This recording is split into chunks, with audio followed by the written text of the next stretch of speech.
नमस्कार. मी विद्या जोशी तुम्हा सर्वांचं स्वाद यात्रामध्ये मनपूर्वक स्वागत करते. कामाला देतो फोडणी व्यापाला देतो तडका, कामाला देतो फोडणी व्यापाला देतो तडका. चुचले जिभेचे पुरवून घेऊ भरली स्वाद यात्रा, चुचले जिभेचे पुरवून घेऊ भरली स्वाद यात्रा. स्वाद यात्रा, स्वाद यात्रा, स्वाद यात्रा, स्वाद यात्रा. भारताचा मध्यबिंदू नागपूर, महाराष्ट्राची उपराजधानी, संत्रा नगरी या नावाने नावरूपास आलेलं हे शहर. इंग्रज राज्यकर्त्यांनी नागपूर हे देशाचे मध्यवर्ती ठिकाण मानून येथे रेतीपासून बनवलेल्या खडकांचा एक स्तंभ आणि त्याला आधार देणारे 4 घोडे असे शिल्प तयार करण्यात आले आहे. याला 0 माइल स्टोन या नावाने संबोधल्या गेले. नागपूरचं विशेष महत्त्व काय हे आत्ताच आपण जाणून घेतलं हो ना. बट याच बरोबर एक महत्त्वाचं पद, एक जबाबदारीचं पद सांभाळत असताना उत्तम गृहिणी कसं काय कोणी होऊ शकतं याचं एक उदाहरण म्हणजे आज आपले पाहुणे. चला तर मग जाऊया या पाहुण्यांकडे. नमस्कार मॅम. नमस्कार. मॅम, मला आणि माझ्या सगळ्या प्रेक्षकांना आज तुमचा परिचय करून द्या. मी डॉक्टर पल्लवी दराडे. मी सध्या ॲडिशनल ट्रायबल कमिशनर म्हणून नागपूरला कार्यरत आहे. मॅम, तुमचं शिक्षण काय झालेलं आहे? माझं ग्रॅज्युएशन तसं तर MBBS आहे गव्हर्मेंट मेडिकल कॉलेज नागपूरमधनं. आणि मग इंटर्नशिपच्या वेळेस मी UPSCची परीक्षा दिली, युनियन पब्लिक सर्व्हिस कमिशनची. आणि मग त्याच्या थ्रू इंडियन रेव्हेन्यू सर्व्हिस म्हणजे IRS इन्कम टॅक्ससाठी मी क्वालिफाय झाले.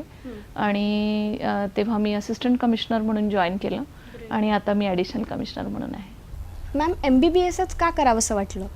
मला वाटतं MBBSला मी जेव्हा ॲडमिशन घेतली तेव्हा सगळ्यांनाच माहिती आहे की वय तुमचं 17-18च्या जवळपास असतं. आणि तेव्हा तुम्हाला असं वाटतं की एक तर इंजिनियर तरी व्हावं, नाही तर डॉक्टर तरी व्हावं. म्हणून मग मी गव्हर्मेंट मेडिकल कॉलेजमध्ये ॲडमिशन घेतली. पण जेव्हा ग्रॅज्युएशन करत होते तेव्हा मला असं वाटलं की हे आपलं फील्ड नाही आहे. आपलं फील्ड ॲडमिनिस्ट्रेशनकडे असावं असं थोडंसं एक वाटलं. म्हणून मग मी MBBS झाल्यानंतर म्हणजे खास मला सांगायचं वाटतं त्याच्यात मी टॉपही केलं होतं. सर्जरीमध्ये मी युनिव्हर्सिटीमध्ये टॉपर होते. पण समहाऊ असं नाही वाटलं की तिथे कंटिन्यू करावं. मस्त. म्हणजे एकदम ही फील्ड वेगळी, मेडिकल फील्ड आणि देन UPSC फील्ड. हो. मग UPSC मध्ये तुम्हाला विशेष कुठला विषय आवडत होता? त्याच्यासाठी मी हिस्ट्री आणि अँथ्रोपॉलॉजी हे सब्जेक्ट्स घेतले. ते विषय घेऊन मग मी UPSC पास झाले आणि मग इन्कम टॅक्समध्ये आले. लहान असतानाच तुम्ही असं मनात ठरवलं होतं का की मला पुढे जाऊन हेच व्हायचं आहे किंवा तेच व्हायचं आहे, की जस्ट मूविंग म्हणजे जसं जसं वय वाढतं तसं तसं आपले ॲम्बिशन्स चेंज होतात असं म्हणतात. तर तुमच्या बाबतीत असं काय घडलं? माझे वडील इन्फॉर्मेशन आणि ब्रॉडकास्टिंग सर्व्हिसमध्ये होते. Joint director news all India radio Mumbai म्हणून ते रिटायर झाले. तर मला असं आठवतं की नागपूरला तेव्हा जे पोस्टेड होते तेव्हा त्यांचे इथले कलेक्टर एक मित्र होते, हरनाम सिंग साहेब म्हणून. तर ते नेहमी यायचे घरी अगदी ॲम्बॅसेडरमध्ये लाल बत्तीची गाडी बिडी घेऊन. तर मी तेव्हा शाळेत होते. I was very impressed. तर असं कुठेतरी ठरवलं की अरे हे खूप छान आहे आणि आपण हे करू. पण असं वाटलं की एकदा आपण थोडं स्टेबल झालं लाईफमध्ये की करू. हे सगळं करत असताना पाठबळ कुणाचं तुमच्या पाठीशी होतं? म्हणजे एक महत्त्वाचा हात पाठीवर सतत असतो, तो हात कुणाचा होता? मला वाटतं माझ्या फॅमिलीमधल्या सगळ्याच लोकांचा होता. स्पेशली माझ्या आईचं खूप पाठबळ होतं त्याच्यामध्ये. अगदी लहानपणापासून तिचं म्हणणं होतं की तू जास्त घरामध्ये किंवा ह्याच्यामध्ये लक्ष देऊ नकोस, तू अभ्यास कर. हे तिचं अगदी क्लिअर इन्स्ट्रक्शन असायचं. आणि तसं आताही तिचं पाठबळ आहे, कारण की करिअर सांभाळायचं, बाकी सोशल ॲक्टिव्हिटीजमध्ये मी बरेच पार्टिसिपेट करत असते. तर घर हे सगळं जे घरातले ॲस्पेक्ट आहे, माझा मुलगा आहे, त्यांना बघण्यासाठी, त्यांच्यासाठी काळजी घेण्यासाठी माझी आई फार मोठ्या प्रमाणात माझ्या पाठीशी उभे राहिली. आणि वडिलांचं सुद्धा फार एनकरेजमेंट होतं. त्यांनी कधीही मला असं रिस्ट्रिक्ट नाही केलं की तू मुलगी आहे, तू हे फील्ड करू नकोस, ते फील्ड करू नकोस. तर एक भावामध्ये आणि माझ्यामध्ये असं इक्वॅलिटीचं फार होतं की तो आणि मी सारखंच. हां, त्यामुळे कदाचित मी डेअरिंग केली असेल. आणि हजबंड तर सपोर्टिव्ह होतेच. म्हणजे कुठलीही ॲक्टिव्हिटी केली, कुठलंही काही करायला घेतलं तर त्यांची मदत, एनकरेजमेंट सतत असायचंच. मग हे सगळं करताना कुकिंगबद्दल आवड तुमच्या मनात होती, ती कशी काय? चांगलं जेवण करायला आवडतं, त्यामुळे चांगलं स्वयंपाक बनवता आला पाहिजे. असं एक थोडंसं मनात होतं. खूप जास्त तर नाही, पण काही डिशेस आवडतात, काही डिशेस बनवू शकते आणि बनवते सुद्धा. त्यातल्या त्यात कुठली डिश सगळ्यात जास्ती सरांना आवडते तुमच्या? त्यांना टोमॅटो राईस जो मी आज बनवण्याचा प्रयत्न करेल तो आवडतो. आणि sweets, he likes lot of sweets. Kheer म्हणा किंवा गुलाबजाम जास्त आवडतात त्यांना. आज आमच्या प्रेक्षकांना अर्थातच गृहिणींना सुद्धा तुम्ही काय संदेश द्याल की एक लग्न झाल्यानंतर शिक्षण कसं पूर्ण करायचं? मला असं वाटतं शिक्षणाचं आपलं महत्त्व आहे आणि आपलं लग्न झालं म्हणून आपलं सगळं करिअर, आपल्याला आयुष्यात करण्याच्या सगळ्या गोष्टी अगदी गृहिणींनी विसरून जाऊ नये. मला असं वाटतं दोन्हीही गोष्टी आपल्याला सोबत करता येतात. ऑफकोर्स थोडीशी मेहनत जास्त लागते, घरच्यांचं पाठबळही लागतं, पण त्या सगळ्या गोष्टी जुळवून मला वाटतं गृहिणींनी नेहमी बघावं की त्यांना काय करायचं होतं. म्हणजे प्रत्येकाला आपापल्या फील्डची एक आवड असते आणि ते फील्ड गृहिणींनी नक्की शोधावं. या आपल्या गप्पा भरपूर झाल्यात, आता जरा आपण किचनकडे वळूया आणि मग तुम्ही मला छान 2 रेसिपी शिकवा. त्यातली पहिली रेसिपी कुठली करणार? आपण पहिले टोमॅटो राईस करूया आणि त्यानंतर चिकनही आवडतं मला, तर चिकन एक बनवूया. 2 डिशेस आपण. टोमॅटो राईसमध्ये आपण टोमॅटो आणि तांदूळ म्हणजे भात ह्याचं ते मिक्सचर आहे आणि त्याच्यामध्ये आपण गरम मसाला सुद्धा वापरतो, तर ते टाकून आपण टोमॅटो राईस बनवणार. मला त्याचं साहित्य सांगून द्या. हां, आपण साहित्य बघूया. पहिले तर आपण गरम मसाला घेतलेला आहे, तेजपान घेतलेला आहे आणि मोठी इलायची आपण घेतलेली याच्यामध्ये. त्याच्यानंतर मग आपण मिरे चवीप्रमाणे घेणार आहे, मिरे आहेत त्याच्यामध्ये. मग त्याच्यानंतर कलमी आपण 6-7 तुकडे आपण कलमी घेतलेली आहे. आपल्याला धने पावडर लागतं, तर ते आपण धने पावडर वापरणार. आणि मग नंतर मिरची, आपलं तिखट जे आहे ते आपण तिखट घेणार. चवीनुसार मीठ आपण घेणार आणि 2 कांदे, मीडियम साईज्ड कांदे आपण चिरून बारीक करून ठेवले आहेत. आणि त्याचं जे मेन इन्ग्रेडियंट आहे तो म्हणजे टोमॅटो आहे. तर समजा आपण 2 वाटी तांदूळ घेणार असू तर आपण 4 टोमॅटो म्हणजे एका वाटीला 2 टोमॅटो, मीडियम साईज टोमॅटो धुवून मिक्सरमधनं बारीक करून आपण इथे प्युरी टोमॅटोची बनवून ठेवलेली आहे. तसंच 2 वाटी तांदूळ आपण थोडासा धुवून पहिले इथे करून घेतलेला आहे. जवळपास 5-10 मिनटं ॲट द मोस्ट तसं करून ठेवायचं. आणि तेल ऑफकोर्स आपल्याला शिजवायला तेल लागणार त्याच्यासाठी. कुर्तीला सुरुवात करूया? हो हो बिलकुल. पहिले आपण गॅसवर आपलं पॉट ठेवायचं. अच्छा. थोडंसं गरम होऊ द्यायचं त्याला. तेल ह्याला लागतं, आपण अंदाजाने तेवढं टाकूया. बिलकुल. खूप ऑइली व्हायला नको आणि खूप ऑइली नको आणि खूप ड्राय नको, नाही तर मग ती टेस्ट जी आपल्याला हवी असते ती व्यवस्थित येत नाही. थोडंसं तेल गरम होऊ द्यायचं. एकदा ते गरम झालं की मग गरम मसाला त्याच्यामध्ये टाकायचा. आपण सगळ्यात पहिले आपण तेजपान टाकतो आणि आपल्या अंदाजाने जवळपास 1 किंवा 2-3 एवढे त्याच्यात पुरे होतात. आणि मग त्यानंतर मोठी इलायची, मिरे, मोठी इलायची जवळपास 3-4 मोठी इलायची टाकायची. 4 मोठी इलायची. ज्या लोकांना जास्ती तेज आवडत असेल त्यांच्यासाठी काय प्रमाण आहे? गरम मसाला तसं हॉट असतो आणि तेवढं मग तुम्हाला तसं वाढवता येईल, पण सुरुवातीला एकदा ह्या अंदाजाने करून बघावं आणि मग स्वतःच्या टेस्ट प्रमाणे आपल्याला कमी जास्त करता येईल. मोठी इलायची थोडी होऊ द्यायची आणि मग त्याच्यानंतर आपण मिरे टाकूया. साधारण हे मिश्रण थोडं मंद आचेवरच होऊ द्यायचं. हा, आणि त्याच्यानंतर कलमी थोडी टाकायची.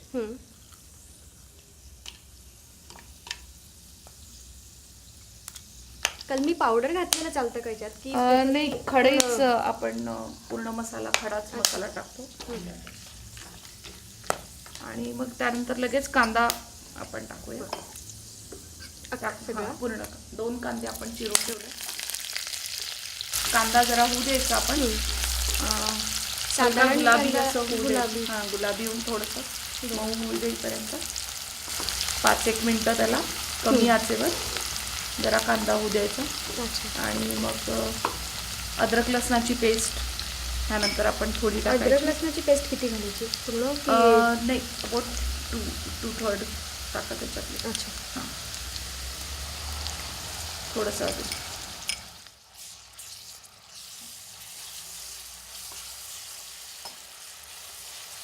आपण ह्याच्यामध्ये थोडीशी टोमॅटो प्युरी जी आपण पहिलेपासून बारीक करून ठेवली आहे ती आपण टाकूया.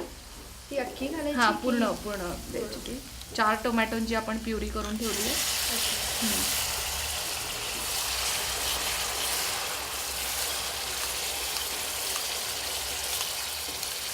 कच्च्या टोमॅटोची प्युरी टाकली तर चालतं का, की एक, लालच टोमॅटोची असायला? लाल टोमॅटो पण कच्चेच, म्हणजे धुवून बारीक करून मिक्सरमधनं ती प्युरी करून घ्यायची. आणि हे टाकल्यानंतर लगेच आपण धण्याची पूड जवळपास 2-1 चम्मच. अजून थोडं अजून थोडंसं हां. धण्याची पूड टाकायची, त्याच्यानंतर तिखट आणि मीठ. तिखटचा अंदाज कसा? तिखट जवळपास ह्याला 2 चम्मच, छोटे चम्मच टाकता येईल. आणि मीठ अंदाजाने आपलं 2 वाट्यांना जेवढं मीठ लागेल तेवढं मीठ. मिठाचा अंदाज खूप महत्त्वाचा असतो, त्याच्यामुळे सगळ्यात जास्त रेसिपी करताना मिठाचा अंदाज लक्षात घेतला. बिलकुल. आता हे होऊ द्यायचं जरा वेळ. आपण ह्याच्यावर झाकण ठेवायचं आणि कमी आचेवर ह्या प्युरीला जोपर्यंत तेल थोडंसं सुटेल तोपर्यंत त्याला होऊ द्यायचं. ही रेसिपी तोपर्यंत होईलच, म्हणजे आपली फोडणी तोपर्यंत मला एक गोष्ट म्हणजे विचारण्याची उत्सुकता जास्ती आहे की तुम्ही आदिवासी विभाग हा जो चॉईस केलेला आहे तोच का? मी इन्कम टॅक्समध्ये होती. 15 वर्ष इन्कम टॅक्समध्ये सर्व्हिस केली आणि त्याच्यातही वेगवेगळ्या क्षेत्रांमध्ये केली. TDS मध्ये केलं, फील्डमध्ये होते, कंपनी सर्कल हँडल केलं, ॲडमिनिस्ट्रेशनमध्ये होते. पण मला असं वाटतं की कुठेतरी डायरेक्टली लोकांपर्यंत पोहोचण्याची एक इच्छा होती. आणि त्याच्यामध्ये मला असं नेहमी वाटायचं की ॲज अ गव्हर्नमेंट ऑफिसर आपण लोकांसाठी खूप काहीतरी करू शकतो. आणि जेव्हा मी याच्याबद्दल विचार केला तेव्हा माझ्या लक्षात आलं की आदिवासी जो माणूस आहे तो जी काही रांग आहे त्यामध्ये एकदम शेवटी उभा आहे तो. आणि ॲज अ गव्हर्नमेंट ऑफिसर आपण त्याच्यापर्यंत पोहोचू शकतो. आणि म्हणून मी हे आदिवासी विकास डिपार्टमेंटचं डेप्युटेशन घेऊन मी आता 1.5 वर्षापासून इथे कार्यरत आहे. आणि फार बरं वाटतं. अतिशय इंटरेस्ट घेऊन काम करण्याचा प्रयत्न करते आणि बघू शकते की किती लोकांच्या आयुष्यामध्ये आपण फरक आणू शकतो. शैक्षणिकदृष्ट्या, त्यांच्या कौशल्यात, त्यांच्या सगळ्या ॲस्पेक्ट्समध्ये, स्पोर्ट्समध्ये, कल्चरलमध्ये गव्हर्नमेंटच्या खूप स्कीम्स असतात. आणि अशी कुठेतरी इच्छा होती की ह्या योजना त्यांच्यापर्यंत पोहोचाव्या आणि ते आपण करू शकतो. आणि आपण तेवढं आपलं कमिटमेंट आहे तर आपण करू शकतो. म्हणून मग मी ह्या क्षेत्रात यात पुढे काय विचार केलेला आहे तुम्ही? सध्या तर मी इथे आहे अजून 6-8 महिने, वर्षभर. आणि मग परत अजून असंच क्षेत्र जिथे मला असं वाटतं की गरज आहे, लोकांना गरज आहे, मला हे वाटेल असंच कुठेतरी जिथे म्हणजे खास काही काम झालेलं नाही पण करण्याची गरज आहे असं क्षेत्र परत निवडणार आणि तिथं काम करायचा प्रयत्न करणार. मस्त. मला असं वाटतं आपली प्युरी तयार झालेली असेल आणि नक्कीच. हां, बघा इथे थोडंसं तेल आता ह्याला सुटलेलं आहे.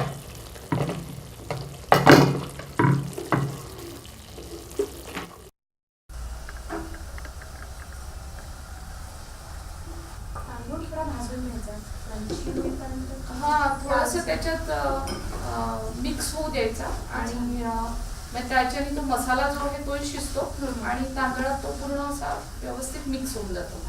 तर मग ह्याला जवळपास 5-7 मिनिटं होऊ द्यायचं आणि मग नंतर ह्याच्यामध्ये आपण पाणी टाकून भाताला शिजू द्यायचं. विदर्भात युनिक गोष्ट आहे की नॉर्थमधनं पोळी आणि साऊथमधनं भात. तर जेवण आपलं अर्ध पोळी आणि अर्ध भाताचं असतं. आपला आता भात जवळपास तयार आहे. 5-7 मिनिटं आपण त्याला टोमॅटोमध्ये शिजू दिलं आहे. आणि आता 2 वाट्या आपण तांदूळ घेतला आहे.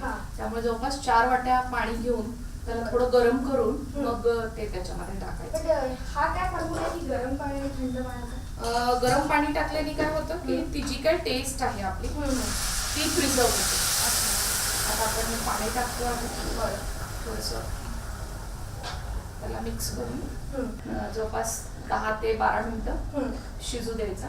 आणि मग तो तयार होतो. आपला टोमॅटो राईस तयार झालेला आहे. हो हो, आपण टेस्ट करूया कसा झालाय तो. सुगंध तितका छान होता की थोडंसं आपण त्याला टोमॅटोनी सुद्धा गार्निश करू शकतो बिलकुल. आणि कोथिंबीर सुद्धा थोडं टाकून. कोथिंबीर घालू.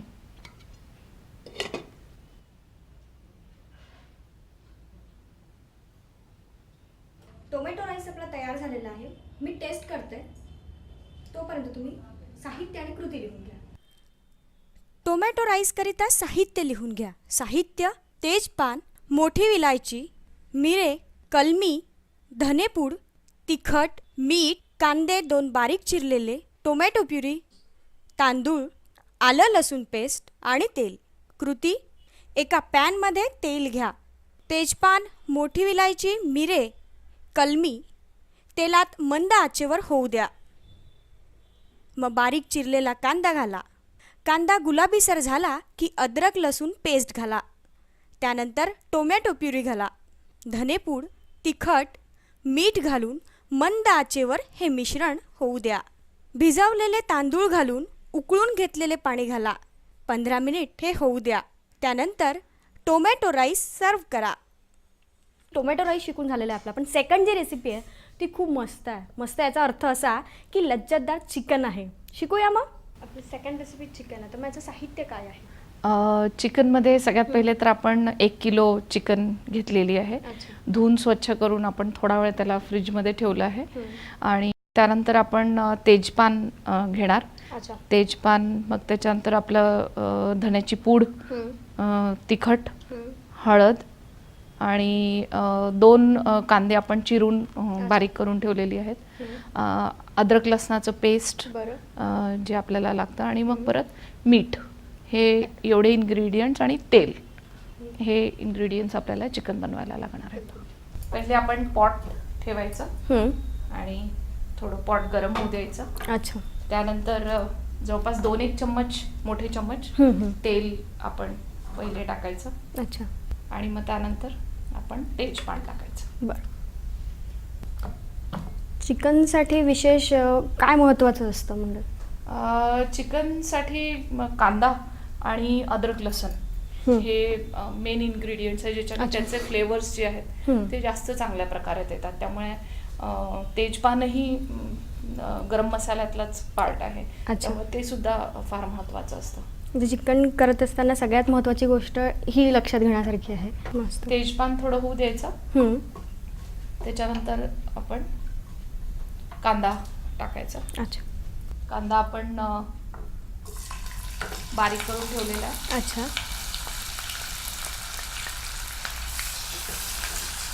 कांदा जरा लालसर गुलाबीसर होऊ द्यायचा की अर्धवट कच्चा असं नाही, ठेवायचा? व्यवस्थित कांदा तेलामध्ये 5-1 मिनिटं, 7 मिनिटं अगदी गुलाबी होईपर्यंत होऊ द्यायचं त्याला. ते झाल्यानंतर मग अद्रक लसूण आपण त्याच्यामध्ये टाकायचं.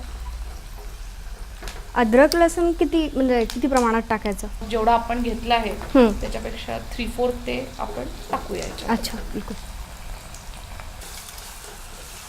कुठल्याही फोडणीमध्ये अद्रक लसूण घातलं की एक वेगळाच स्मेल येतो. जास्त टेस्टी होतं लसूण आणि अद्रक. बिलकुल. आणि कांदा.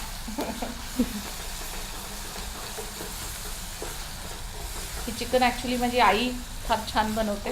अरे वा. तिच्याकडनं शिकले मी. तुम्ही साधारण स्वयंपाक कुठल्या वयात शिकलेला आहात? असं स्पेसिफिकली नाही, पण लहानपणापासून बघून शिकूनच घेतो आपण. अच्छा. असं पूर्ण वेळ स्वयंपाक असं आईनी कधीच इन्सिस्ट नाही केलं, म्हणायची अभ्यास कर जास्त. तुमचा सगळ्यात आवडती पदार्थ कुठला आहे? जसं आपण टोमॅटो राईस तो बनवला तो आवडतो. अच्छा. चिकन आपण बनवतो, दोन्ही माझ्या आवडीचेच आहेत. आणि स्वीटही आवडतं. अच्छा. गुलाबजाम आवडतात आणि खीरही. मस्त. तर तुमच्या घरी तुमच्या मिस्टरांना आणि मुलाला हा सगळ्यात जास्त आवडता पदार्थ असेल? साहेब चिकन नाही खात. अच्छा.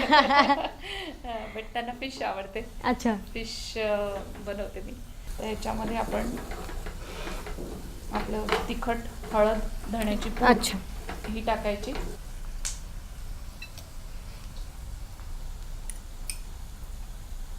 तिखटाचा असा विशिष्ट अंदाज आहे का? खूप तिखट आम्ही खात नाही, त्यामुळे अच्छा.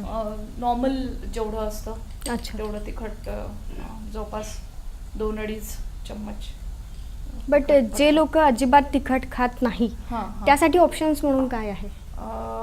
त्याच्यामध्ये तुम्ही मिरची जी असते ती आपण तशी घ्यावी, की अच्छा. जी त्या प्रमाणात कमी तिखट असते. अच्छा. फक्त दिसायलाच रंग लाल असतो. मिठाचा अंदाज कसा काय घेता? मीठ अंदाजानेच आहे त्याला. तो सर्वात महत्त्वाचा महत्त्वाचा टेस्ट त्याच्याने फार व्यवस्थित येते. जवळपास आता आपलं जसं हवंय तसं मिश्रण तयार झालंय आणि ह्याला आपण आता चिकन जे आहे अच्छा. ते टाकणार आहोत. चिकन उकळून घेतलेलं आहे की नाही, चिकन उकळलेलं नाही आहे. आपण बाजारातनं आलं की धुवून त्याला आपण फ्रीजमध्ये ठेवलेलं आहे. ह्याला जरा परतवून घ्यायचं.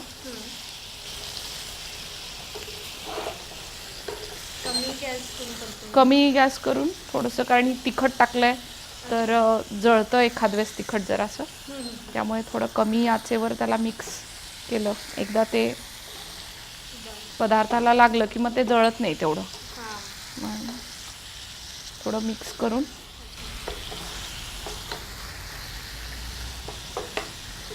जनरली जे लोक नॉनव्हेज म्हणजे खात नाही त्यांच्यासाठी मग चिकन ऐवजी कुठला एक पदार्थ म्हणून यूज करू शकतो? 2-3 ऑप्शन्स आहेत. तुम्ही बटाटे टाकू शकता. उकळून ठेवून त्याला बारीक करून ह्या मसाल्यामध्ये बटाटे सुद्धा टाकू शकता. ह्याच्यामध्ये वाटलं तर you can try with soybean also, tofu also. ह्या 2-3 आयटम्स तुम्ही ह्याच्यामध्ये यूज करू शकता. पनीर ऑल्सो. हे जवळपास आपलं आता झालं आहे. ह्याला कमी आचेवर आपल्याला थोडा वेळ शिजू द्यायला लागेल. चिकन तयार झालेलं आहे. चालतं. मस्त ना एकदम.